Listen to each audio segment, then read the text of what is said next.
The blizzard had arrived without warning, one of those sudden, suffocating storms that swept down from the Canadian Shield and swallowed everything whole. By mid-afternoon, the northern Minnesota sky was already a churning wall of white, the wind shrieking like a living thing, carrying knives of ice that stung the skin and erased the world in minutes. Roads vanished, landmarks disappeared, and what had been a familiar wilderness became a deadly maze of snowdrifts and shadows. Thompson had seen storms like this before. She'd lived through winters where roofs collapsed under the weight of ice, where neighbors froze to death just steps from their own doors. But this one felt different. The air seemed to hum with something unnatural, something wrong. She pulled the wool scarf tighter across her mouth, her breath turning to frost almost before it left her lips. The road ahead was gone, buried beneath white dunes that shifted with every gust. Her old Ford pickup rattled and groaned, chains grinding against the snow-packed tires. She kept both hands firm on the wheel, eyes narrowed, searching for any sign of the turnoff that would lead her toward the small logging town she'd been heading to. She hadn't wanted to travel in the first place.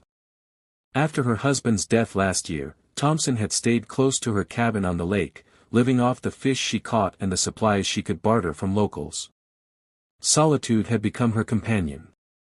But something inside her, a gnawing restlessness she couldn't quite explain, had pushed her out onto the frozen roads today. Maybe it was the need for human voices, maybe it was simply the thought of not spending another night alone with the ghosts of her own grief. The radio had died miles back, nothing but static under the storm's howl. Now it was just her and the endless white silence. And then she saw her. At first Thompson thought it was a trick of the snow. Some shadow or broken tree limb thrashing in the wind. But as her headlights cut through the swirling curtain, the shape resolved into something unmistakable. A girl. Barely more than a teenager. She was stumbling through the drifts on the side of the road, coat torn, hair plastered against her face with ice. Thompson's heart lurched. She slammed the brakes, tires skidding before catching with a violent jerk. The truck shuddered to a halt. The girl collapsed onto her knees in the snow, arms wrapped around herself. Thompson didn't think. She threw open the driver's side door and plunged into the storm. "Hey! Over here!" Her voice was snatched away instantly by the wind, devoured by the blizzard's roar. She staggered forward, boots sinking deep into the drifts. The cold clawed at her skin. The girl lifted her head weakly, eyes wide with panic. "Please, help me." Thompson grabbed her beneath the arms, heaving her up. She was lighter than expected, frighteningly thin, and trembling with the kind of violent shudders that meant her body was close to giving out. "Get in the truck," Thompson shouted, dragging her toward the open door. They stumbled inside, slamming it shut behind them. The girl collapsed against the seat, sobbing, her breath hitching in ragged bursts. Thompson cranked the heat, though she knew it would take minutes before the old truck coughed out anything resembling warmth. "Jesus Christ," Thompson muttered, brushing the snow from her own coat. She turned to the girl. "You're lucky I saw you. What the hell are you doing out here?" The girl shook her head, words stumbling from her lips. He was going to," her voice broke into sobs. Thompson felt the prickling on the back of her neck. She leaned closer, her tone sharpening. "Who?" The girl flinched, eyes darting toward the swirling white beyond the windshield. And that was when Thompson saw it. A figure. Out there in the storm. At first it was just a smudge against the endless white, but as the wind shifted, she caught the unmistakable outline of a man standing half buried in the snow. Not moving. Just watching. Her stomach dropped. The girl whimpered, shrinking down in the seat. "Don't let him take me back. Please." Thompson's grip tightened on the steering wheel. Her instincts screamed at her, every survival instinct honed from years on the lake, years of facing storms in silence and the kind of isolation that sharpened the senses. She knew danger when she felt it. And this man, whoever he was, radiated danger. The figure took a step forward through the snow. Then another. "Shit," Thompson muttered, jamming the truck into gear. The tires spun against the packed snow before catching, lurching them forward. She kept her eyes on the windshield, but couldn't help glancing once more at the figure. He was closer now. Still walking, slow and deliberate. The storm swirled around him, but he never faltered. The girl sobbed harder, curling against the door as if trying to disappear. Thompson pressed harder on the gas, urging the truck forward. The chains bit into the snow, propelling them through the white void. Her heart hammered in her chest, the image of that motionless figure burned into her mind. They drove blind for what felt like forever, nothing but storm and the sound of the girl's ragged breathing filling the cab. Finally, when Thompson was certain her nerves would snap, the faint shadow of a structure appeared ahead, dark and solid against the storm's chaos. A lodge. Old, wooden, its roof sagging under the weight of snow. A hand-painted sign out front read, "Blackwood Lodge." Relief washed over her, tempered only by the gnawing unease that hadn't left since she'd first seen that figure. She pulled up as close as she dared, killed the engine, and turned to the girl. "Come on. We're going inside." The girl hesitated, then nodded weakly. Together, they pushed through the blizzard, half dragging, half stumbling their way to the door. Thompson's gloved fist pounded against the wood. For a moment she thought it would remain shut, that no one would answer. But then the door creaked open, revealing a tall man in a heavy flannel shirt, his expression one of wary surprise. "What the hell are you two doing out in this storm?" he asked, voice low and rough. Thompson shoved the girl forward gently. "She needs help. Someone was after her. We need a place to wait this out." The man's eyes flicked to the girl, then back to Thompson. Something unreadable passed across his face, but he stepped aside and pulled the door wider. "Come in, then. Before you both freeze to death." The lodge was dimly lit, the air heavy with the scent of old wood and smoke from the fire that crackled in a stone hearth. A handful of other people sat scattered around the lobby, strangers with tired eyes, their faces etched with the same tension Thompson felt crawling under her skin. The man shut the door against the storm and locked it. "Welcome to Blackwood Lodge," he said, though his tone carried no warmth. The girl clung to Thompson's arm, shivering violently, eyes darting to every corner of the room as if she expected that shadowed figure from the storm to step through the walls themselves. And as Thompson stood there, snow melting in her hair, heart still hammering, she realized one terrible truth. Whatever danger waited outside in the storm, it had followed them in. The door to Blackwood Lodge groaned shut behind Thompson with a heavy finality, and for a moment she could swear the storm itself clawed at the wood, howling in frustration at being denied entry. The fire in the hearth popped and spat, its warmth doing little to soften the weight that hung in the air. The girl stayed glued to Thompson's side, her small hand clutching the sleeve of Thompson's coat like a lifeline. Her body still shook, though whether from cold or terror Thompson couldn't tell. The man who had opened the door, broad-shouldered, with dark hair flecked with gray, studied them a little too long before turning to the others gathered in the lodge's common room. "We've got company," he said, his voice carrying the authority of someone used to being obeyed. 5 pairs of eyes lifted from the firelight. Some suspicious. Some weary. None welcoming. The girl whimpered quietly, shrinking further against Thompson's arm. Thompson lifted her chin, ignoring the stares. She was out there in the storm. Nearly frozen to death. Someone was after her. At that, a ripple of unease passed through the room. One of the strangers, a woman in her 50s with sharp features and a knitted scarf wound tightly around her neck, leaned forward. "After her? Out here?" "Yes," Thompson said firmly. "A man. I saw him. Standing in the snow like he wasn't even fighting the storm." The words hung in the air, brittle and strange. A younger man sitting by the fire snorted. His boots were kicked out toward the warmth, his jacket unzipped to show a flannel shirt. "Lady, you sure you didn't imagine him? Blizzard like this, eyes play tricks. Shadows look like people. Snow makes ghosts out of anything." Thompson's jaw tightened. "I know what I saw." The girl's whisper was hoarse but filled with desperate conviction. "He's real. He's out there. Please, don't let him find me." The room fell quiet.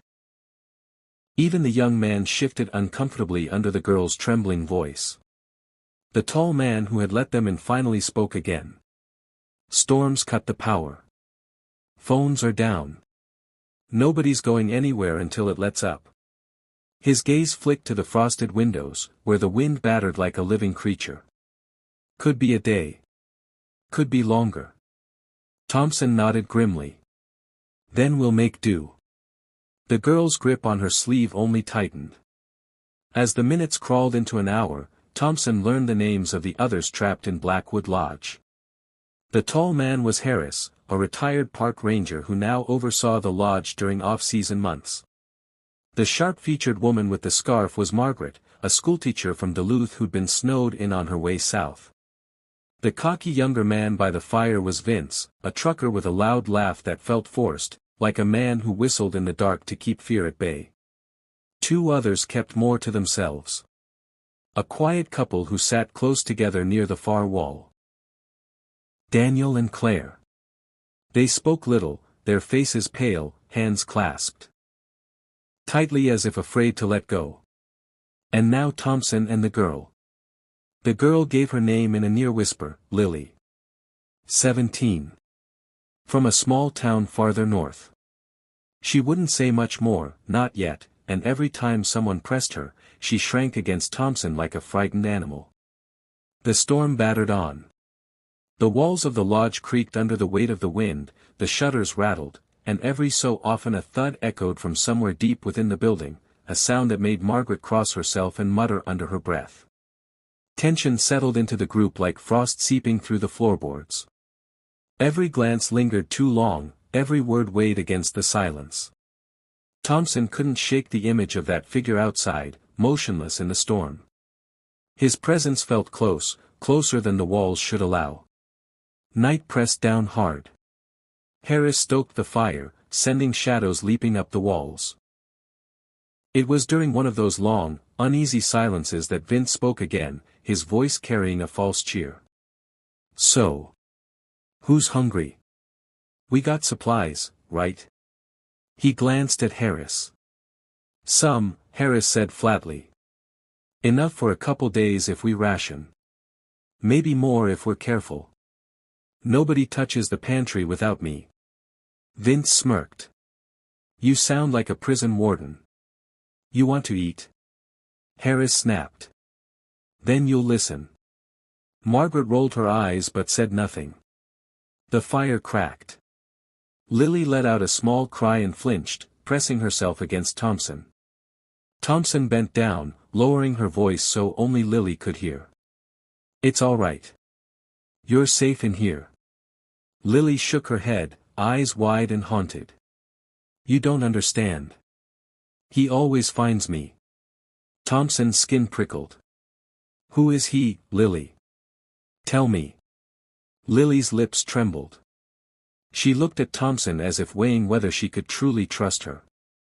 Finally, in a whisper almost too faint to hear, she said, "He took me from my home. Said no one would ever find me again. He wasn't going to let me go." Thompson's breath caught.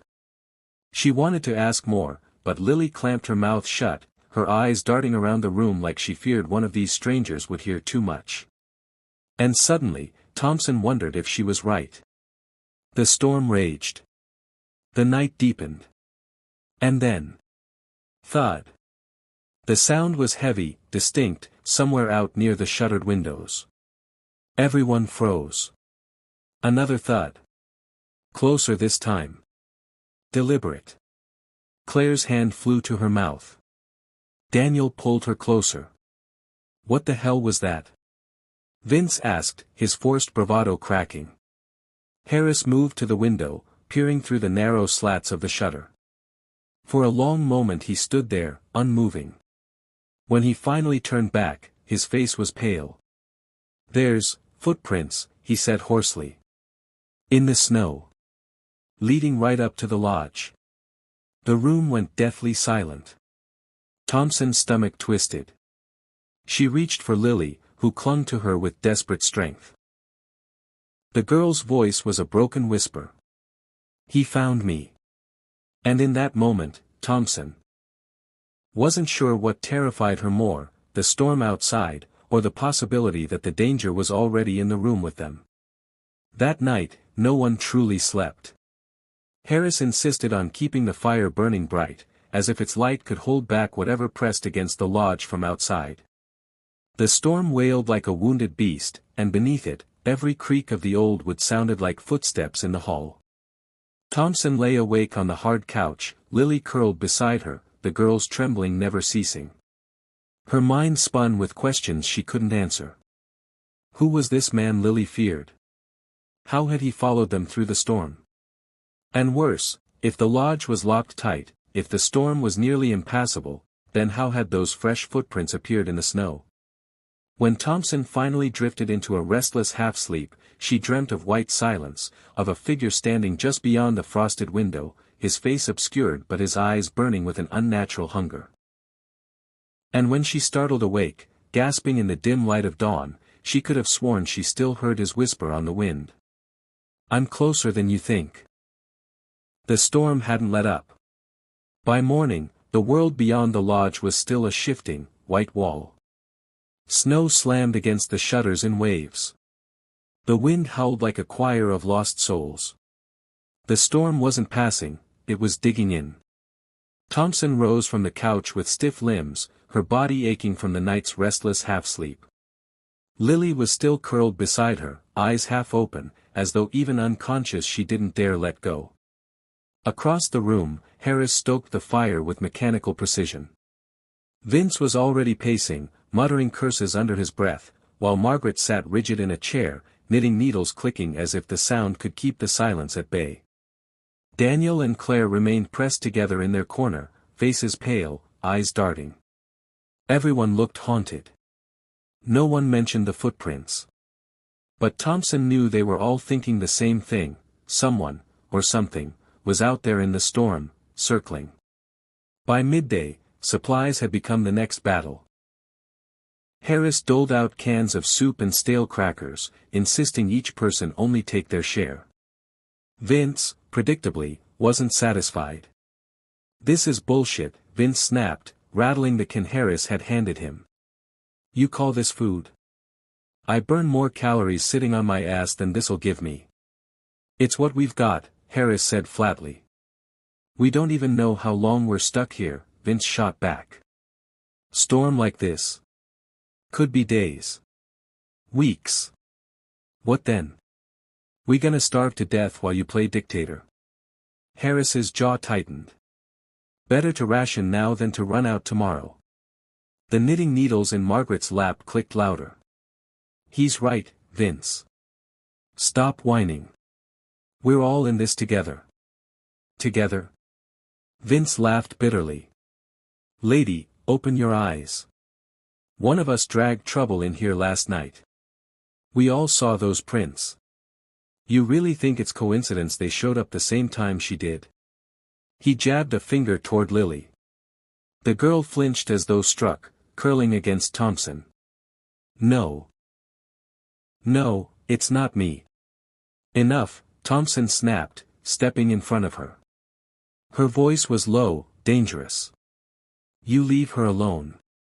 Vince sneered. "I'm just saying what everyone's already thinking. Kid shows up out of nowhere, brings some psycho storm stalker right to our door, and now we're all supposed to just sit here and pretend it's fine."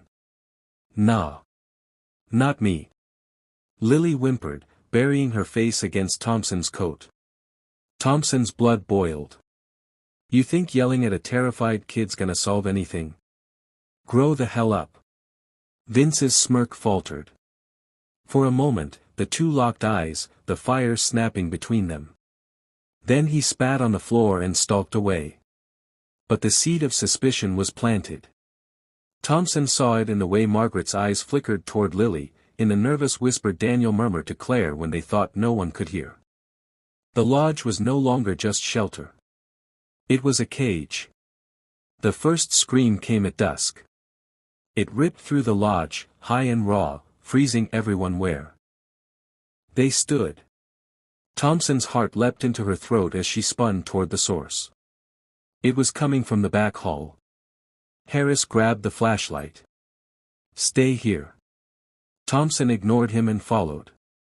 Lily clutched her arm, but Thompson gently pried her loose. "Stay by the fire," she whispered. "Don't move." The hallway was narrow, lined with faded photographs of hunters and snow-covered landscapes. The scream had already cut off, leaving only the groan of the wind. The air felt colder back here, the kind of cold that seeped into bone. They found it near the back door. Blood.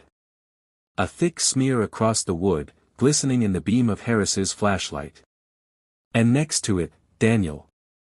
He was slumped against the wall, face pale as snow, one hand clutched to his stomach. Blood poured between his fingers, dark and hot against the icy floor. Claire knelt beside him, sobbing. "Help him. Oh God, please." Harris cursed, ripping off his flannel and pressing it to Daniel's wound. But the blood just kept coming. Too much. "Knife wound," Harris muttered grimly. "Deep." Thompson's stomach dropped. A knife wound. Not the storm. Not an accident. Someone inside had done this. Daniel's eyes rolled back. His lips moved soundlessly. Then he went still. Claire's scream shattered the silence. "No, no, no, Daniel. Don't leave me." She clutched his lifeless body, rocking back and forth, keening like an animal. Thompson felt the air change. The others had crowded into the hall now, Vince, Margaret, Lily trembling in the doorway. Everyone's eyes darted, suspicious, frantic.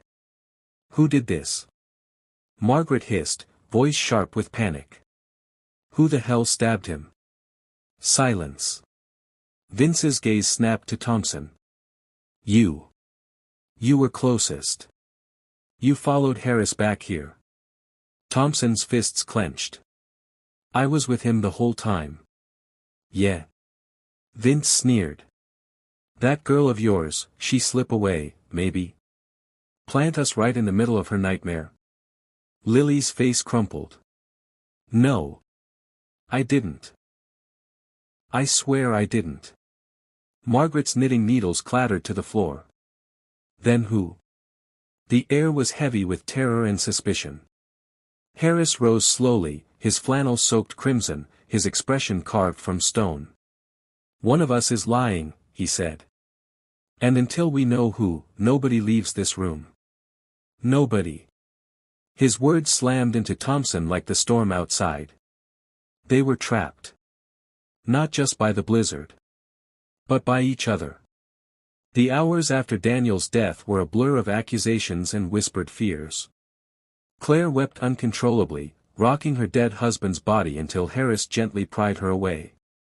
They wrapped him in a moth-eaten quilt and laid him near the back door, the blood still staining the floorboards like a warning. No one wanted to sleep. No one dared. The fire burned, but the lodge felt colder than ever. Shadows pooled in the corners. The wind battered the walls like fists. Thompson sat near Lily, the girl's trembling head on her shoulder.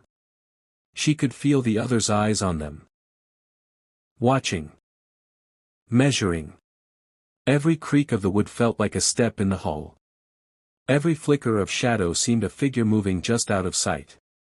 And through it all, Thompson couldn't shake the memory of the figure she'd seen in the storm. The way he'd moved, slow, deliberate, relentless. If he was out there, had he found a way in?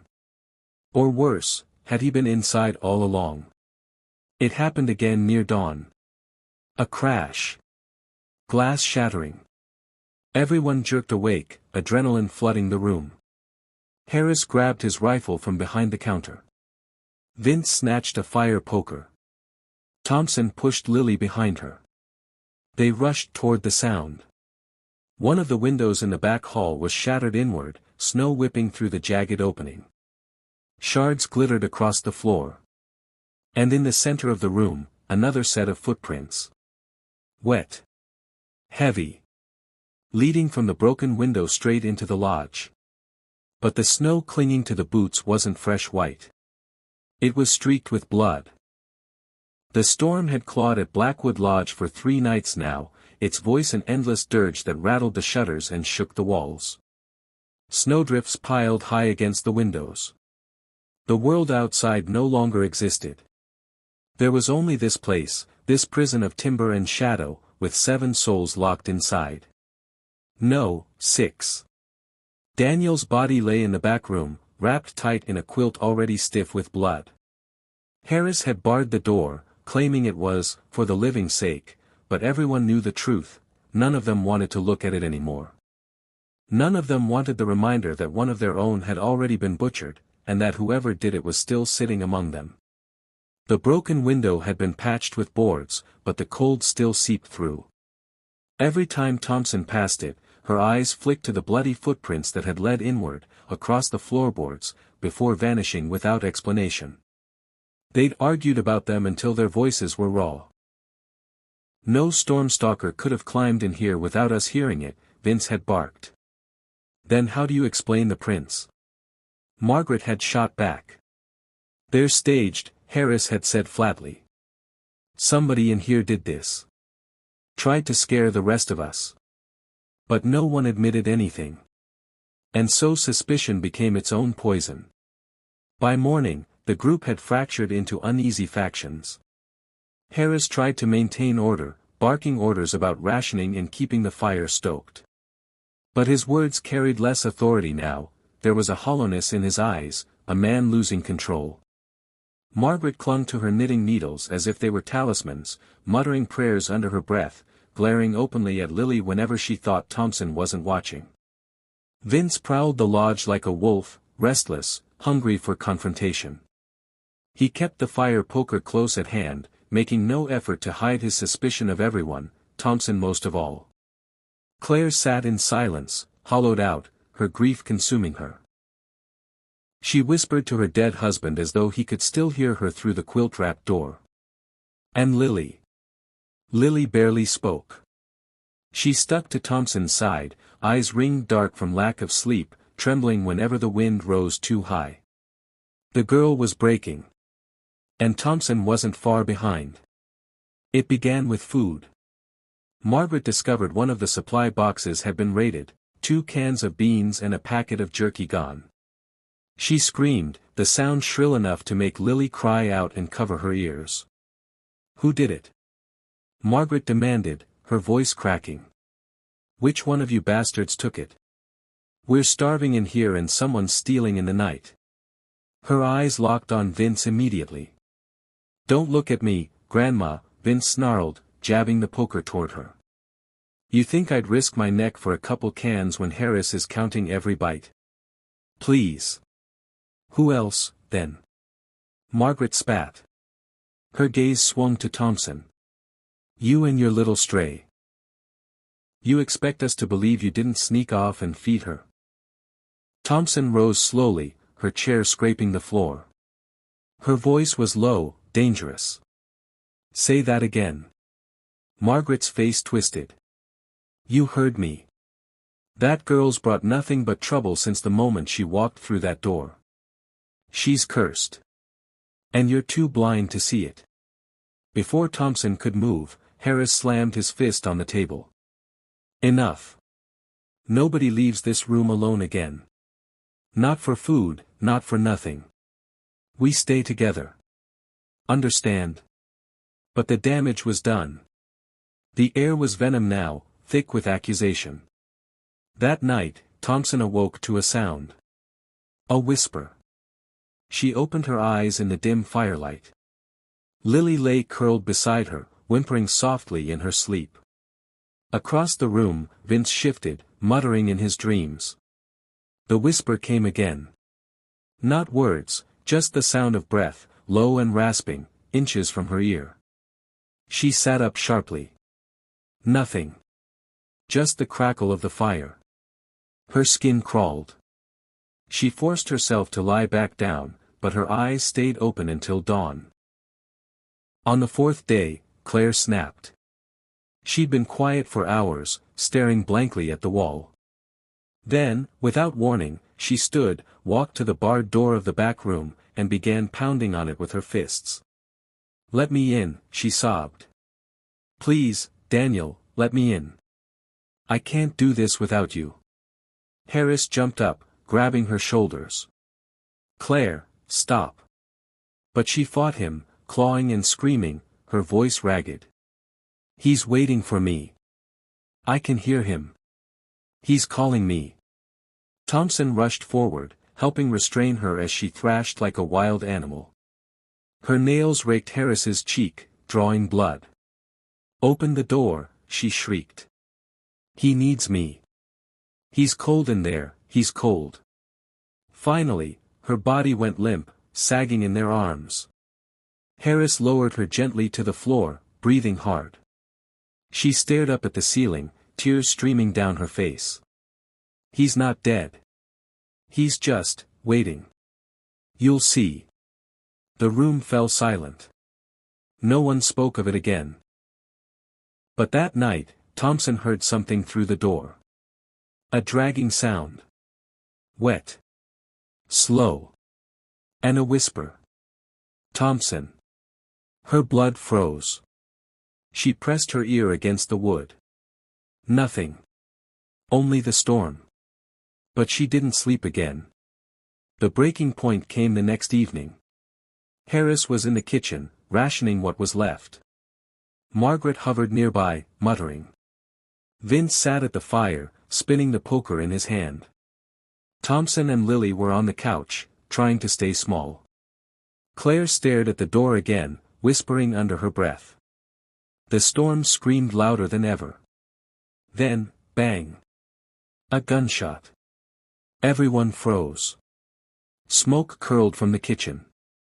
Harris stood rigid, rifle in his hands, his face pale. On the floor at his feet lay the shattered remains of a jar, flour spilling across the boards like fresh snow. "I saw someone," Harris said hoarsely. "In the pantry. Moving. There's no one there." Margaret cried. "I swear it," Harris insisted, eyes wild. Or maybe you're just losing it," Vince cut in, his grin feral. "Hell. Maybe you're the one carving people up in the night." Harris swung the rifle toward him. The room erupted. Margaret screamed. Lily wailed. Thompson leapt up, shoving the girl behind her. Vince jumped to his feet, poker raised. "You gonna shoot me, Ranger?" Vince snarled. "Go on then. Do it. Prove you're just as crazy as the rest of us." "Put it down," Thompson shouted. "Both of you." But Harris's hands shook. The muzzle wavered. His eyes were bloodshot, sweat dripping down his temple. Vince lunged. The rifle fired. The blast was deafening in the small room. Smoke filled the air. Lily screamed. Margaret collapsed against the wall, clutching her ears. When the haze cleared, Vince stood frozen. Then he looked down. Blood spread across his shirt, blooming red. The poker clanged to the floor. His mouth opened soundlessly. He staggered, collapsed, twitched once, and lay still. The smell of gunpowder hung heavy. For a long moment, no one moved. Then Lily whispered, trembling, "He's in here with us. I told you." And Thompson realized with cold clarity that the girl wasn't just talking about Vince. That night, they dragged Vince's body into the back room beside Daniel's. Thompson avoided looking at their faces under the quilts. But she couldn't block the sound. Scraping. Shifting. As though the dead were moving closer together. The blizzard had grown into something unnatural. Thompson could feel it in her marrow. This was not just a storm but a living, suffocating beast pressing its weight against the walls of the lodge, howling in anger whenever the fire dared flicker brighter. The storm wanted them to stay. It wanted them to rot here. But the storm wasn't what terrified her anymore. It was the silence between heartbeats, the way eyes shifted across the room, the twitch of hands near knives and axes, the tension strung tight like a rope about to snap. Someone in this room was already a killer. And if Thompson didn't find out who, they all would bleed into the snow before sunrise. The group sat in a half-circle near the fire, each with their coats still clinging to their shoulders, steam rising from damp wool. They hadn't spoken much since the discovery of the second body, the handyman, Jeff, whose throat had been slit open in the shed as if by a butcher's knife. His corpse had been dragged back inside, wrapped in a tarp. Now he lay stiff in the mudroom, his eyes still open, glazed, staring at the ceiling as if trying to tell them the name of the one who ended him. The teenage girl, Lily, sat close to Thompson, trembling despite the blanket wrapped around her. Thompson kept a hand on her shoulder, steady, protective, though her own stomach rolled with fear. The lodge smelled of copper and wet wood, the stench of Jeff's spilled blood still clinging to their clothes. Finally, the silence cracked. "We need to face it," said Marshall, the lean truck driver who had spent most of the night pacing. His face was sharp with sleeplessness, eyes rimmed red. "One of us is a liar. One of us slit that man's throat like he was nothing. If we don't find out who, we're screwed." "Don't," muttered Eileen, the retired schoolteacher. Her voice shook, more fragile than before. "Don't turn this into some witch trial. We're trapped in a nightmare, and all suspicion does is." "Suspicion?" Marshall snapped, cutting her off. "Lady, suspicion is all we got. You think some phantom walked in through the storm, cut his throat, then left? No. It's us. It's one of us." The words hung heavy. Even the fire seemed to recoil. Thompson clenched her jaw. "If you're right, then shouting accusations won't help. Whoever it is will only use the chaos to kill again. We need proof." "Proof?" Marshall barked a bitter laugh. "Tell me, fisherwoman, what kind of proof do you expect to find while we're snowed in? A fingerprint kit? A detective badge hidden under your coat?" Thompson glared. She'd tolerated Marshall's sharp tongue, but her patience was thinning. "We find proof by watching, by listening. People can't hide their true selves forever." Marshall's mouth opened to argue, but then the generator groaned, a horrible metallic cough from the basement. The lights flickered, dimmed, then sputtered out. The fire was now their only glow. For a moment, the lodge was plunged into darkness.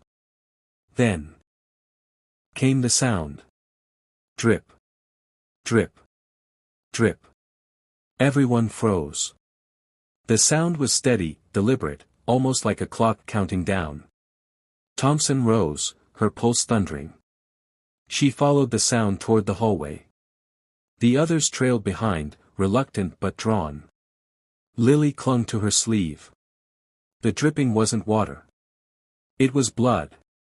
They found it pooling near the back door, seeping across the wooden floorboards in slow, fat drops. Thompson crouched, the metallic tang burning her nostrils. She followed the crimson trail upward, her stomach twisting. A figure hung from a ceiling beam by the ankles, swinging gently like a pendulum.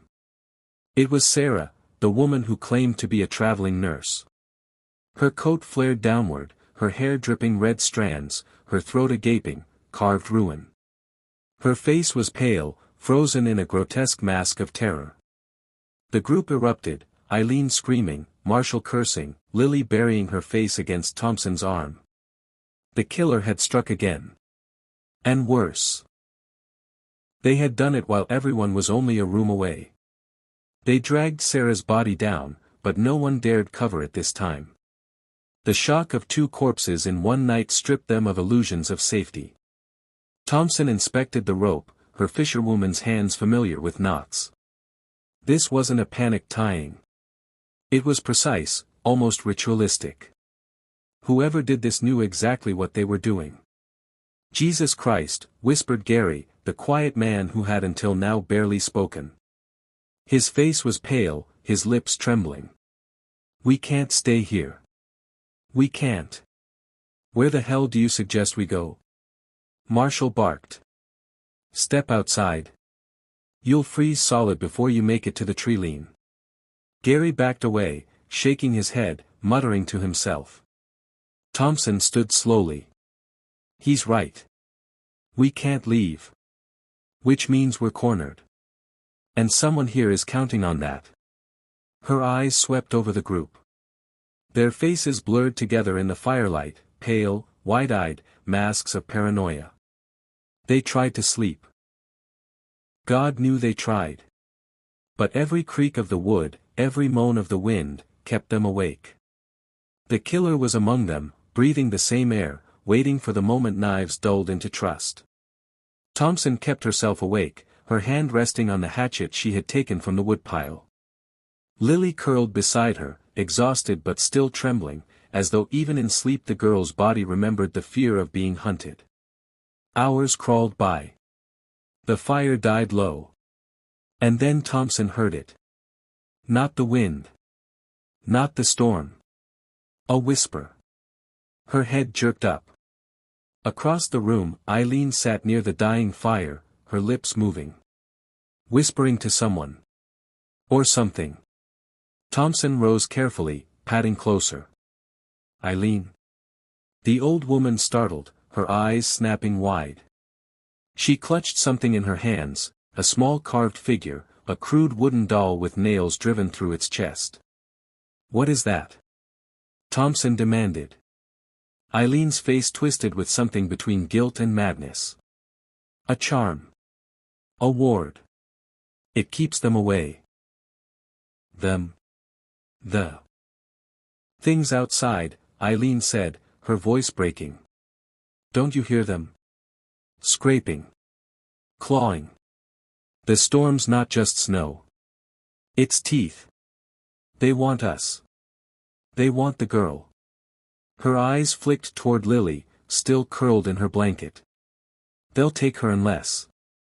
Marshall had woken now too, and his face hardened. Unless what, lady? Unless you slit another throat in the dark. I didn't.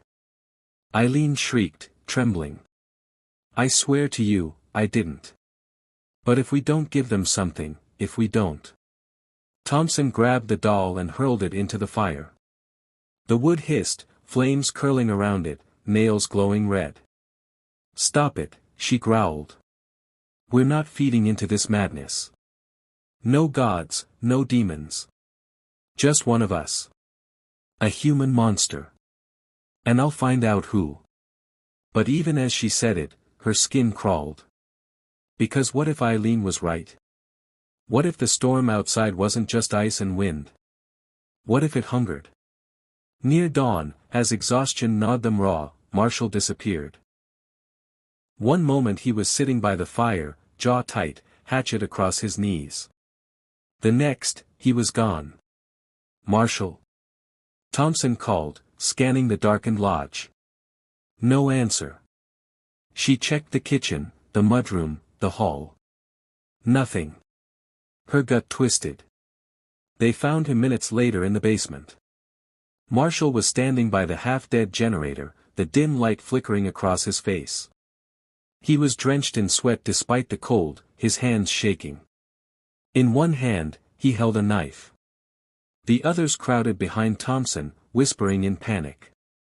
Marshall, she said carefully, stepping closer. What are you doing? His eyes were wild, unfocused, like a trapped animal. It's not me. I didn't do it. I didn't kill them. No one said you did, Thompson answered, her voice steady even though her pulse hammered. He shook his head violently. No, you think it. You all think it. But you're wrong. It's not me. It's. He stopped. His eyes darted behind her, widening. Before Thompson could turn, the lights went out again. Total blackness swallowed them. Then came the scream. When the lights finally flickered back, Marshall was on the ground. His chest had been opened, ribs cracked like a cage forced apart. His heart was gone. Blood soaked the basement floor, seeping into the cracks. Someone had butchered him in the span of seconds. Someone who now stood among them, silent, their hands clean. Thompson's breath caught, her mind spinning. The killer wasn't just skilled. They were faster than human, quieter than the storm itself. She stared at the others, Gary pale as death, Eileen rocking back and forth, Lily sobbing into her blanket. One of them was lying. But which one? As dawn struggled to pierce the storm, the survivors dragged Marshall's body upstairs. His heartless chest stared back at them, a grotesque reminder of what stalked them in the night. Thompson stood by the window, watching the storm rage, her reflection pale against the glass. The storm outside was merciless. But the storm inside the lodge was worse. And it was only just beginning. The storm hadn't let up. If anything, it had grown angrier, like some malevolent force outside was trying to drown the world in ice. The lodge groaned under the weight of the wind, each gust rattling the shutters and bending the old wood until it sounded like bones snapping in the dark. Inside, fear hung heavier than the storm. Thompson sat at the far end of the lounge, the firelight flickering against her tired face. Her coat was wrapped tightly around her frame, though not for warmth, it was armor now, protection against the stranger she was trapped with. The girl, Eva, sat close beside her, her small hands trembling as she tried to sip from a tin mug of lukewarm broth. No one spoke for several minutes. No one wanted to. The air in the room was choked with suspicion. A murder in the night. The body lay at the base of the staircase, twisted unnaturally, the pool of blood spreading slowly across the warped floorboards. Gerald. The trucker with the bad lungs was gone, his throat opened in one brutal, decisive stroke. Someone had killed him in the night. Someone in this very room. Thompson had been the one to find him. She'd heard the thump in the dark, crept from her cot with her lantern, and there he was, staring at the ceiling with lifeless eyes, a look of terror frozen on his face. Now the group gathered around the corpse. "We're not alone here," muttered Marin, the schoolteacher, her eyes wide with horror. "There's someone else in the lodge. There has to be." "No," snapped Lucas, his beard matted with frost. His voice was harsh, cutting through the rising panic. The doors were locked. The windows shuttered.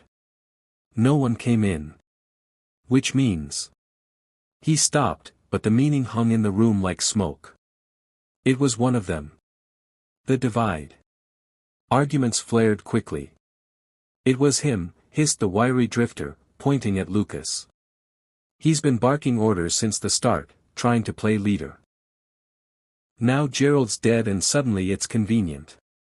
Less mouths to feed, more control for him." Lucas lunged, grabbing the drifter by the collar, his fist raised. "Say that again, and I'll..." "Enough." Thompson's voice cut across the room, stronger than even she expected. Everyone froze. She stood, the lantern light sharpening her stern face. "We're trapped here. The storm isn't letting up. If we start turning on each other, we'll die faster than the weather can kill us." But her words didn't soothe them. They only deepened the tension. Each pair of eyes turned not to the windows, not to the storm outside, but to the faces around the fire. Searching. Weighing. Who could it be? The lodge at night. That night, no one truly slept. The fire cracked and hissed, but the shadows it cast seemed to move strangely against the walls, as though bending into figures that weren't there. The howling of the wind blended with sounds too faint to name, scratches along the wood, creaks on the stairs, a door easing shut somewhere deep in the dark. Thompson lay awake with Eva pressed against her side. The girl clutched at her sleeve as though letting go might mean being swallowed by the blackness. "Is it true?" Eva whispered. "That one of them, killed him? Thompson didn't answer at first. Her mind played back the image of Gerald's body, the way his throat had been torn open with such ferocity. That wasn't the work of hesitation. Whoever had done it meant to kill. Yes, Thompson said finally, her voice low, steady. But I won't let anything happen to you. Not while I'm breathing. Eva nodded, but her tears betrayed her disbelief. Discovery in the basement. The next morning, Thompson rose early. The others were scattered across the room in uneasy slumber, but she couldn't stay still. Something gnawed at her, the storm, the body, the mistrust clawing through the group. She took a lantern and ventured down into the basement. The steps creaked beneath her boots, the air colder with each descent. The stone walls dripped with meltwater, and the smell of mildew thickened in her throat. But worse than the damp and cold was the sense that she wasn't alone down there. The shadows seemed to lean in, stretching longer than the flame allowed. Her light fell across shelves of canned goods, dusty jars, and tools rusting with age. Then she saw it, something out of place. Blood. A smear of it across the floor, half cleaned, trailing toward the far wall. She followed the trail, each footstep louder in her ears. The smear led to a wooden door she hadn't noticed before, half rotted and bowed. She reached for the handle, breath caught in her chest. Behind her, a floorboard groaned. She spun, lantern raised. But the basement was empty. When she turned back, the smear was gone. The floorboards beneath her boots were clean. The wall bare. As though nothing had ever been there. The second killing. By midday, the group's fragile order shattered again. This time it was Marin, the schoolteacher. She had gone upstairs to fetch extra blankets. She never came back. It was Eva who heard the thud first. They found her in the guest room, sprawled across the bed, her eyes staring into nothing. Her lips were blue, her skin pale as snow. But it wasn't the cold that had taken her, it was strangulation. A rope still lay coiled around her neck. Eva screamed, clinging to Thompson, and something inside the older woman hardened. This wasn't random anymore. It wasn't chance. Someone was hunting them, one by one. The others erupted into shouts, each voice blaming the next. It's him. No, it's her. You saw the way she looked at us. But Thompson saw something else. The storm outside. The way it clawed at the lodge as though eager to get in. The way the shadows seemed too deep, the air too heavy. And a thought came, unwanted but unshakable.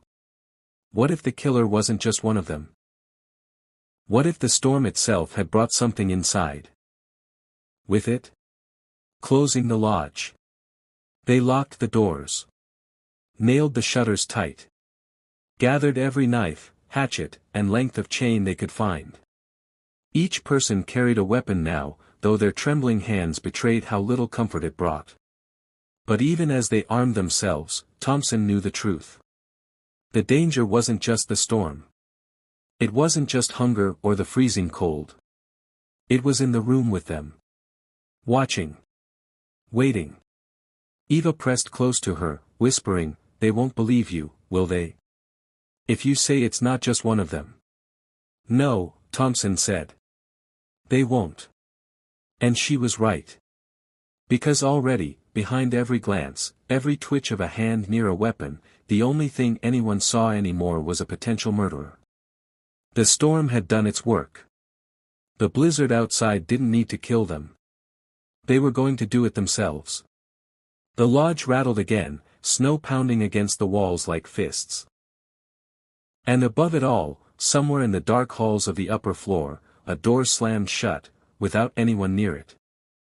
The lodge had fallen into a silence so suffocating it pressed against Thompson's skull like a vice. Only the storm's low growl outside reminded her the world hadn't ended entirely, though in the blur of snow and shrieking wind it felt like it had. The building was cracked, groaning, its bones aching under the weight of the blizzard. In the parlor, the fire had dwindled to embers. The others, what was left of them, sat in shadows, faces carved by exhaustion and terror. Annie was pressed against Thompson's side, her small hands clenched into fists, shaking but silent now. She had cried herself dry. On the opposite side of the room, Marla rocked back and forth, whispering prayers to herself.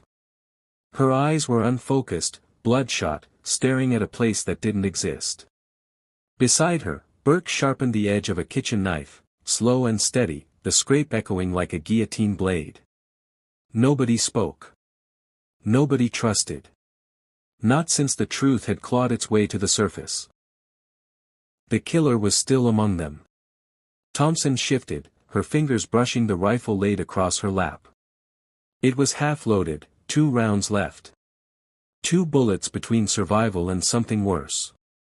She looked at Annie, so fragile, so breakable, and knew she would burn her own life away before letting harm reach her. But her certainty wavered when she scanned the others. Anyone could be lying. Anyone could be waiting. The masks had cracked, the shadows in their eyes said it all. Her ears pricked at the sound of movement upstairs. Slow. Deliberate. Boards creaking under weight. Everyone froze. Burke raised his head, knife gleaming in his grip. There's someone else. No, Thompson said, though her voice betrayed the doubt snaking inside her. There's no one left. The creaking continued. Annie pressed against her harder. It's him, she whispered. The man who tried to take me. Thompson's stomach turned to ice. The storm raged harder, snow battering the windows in great fists.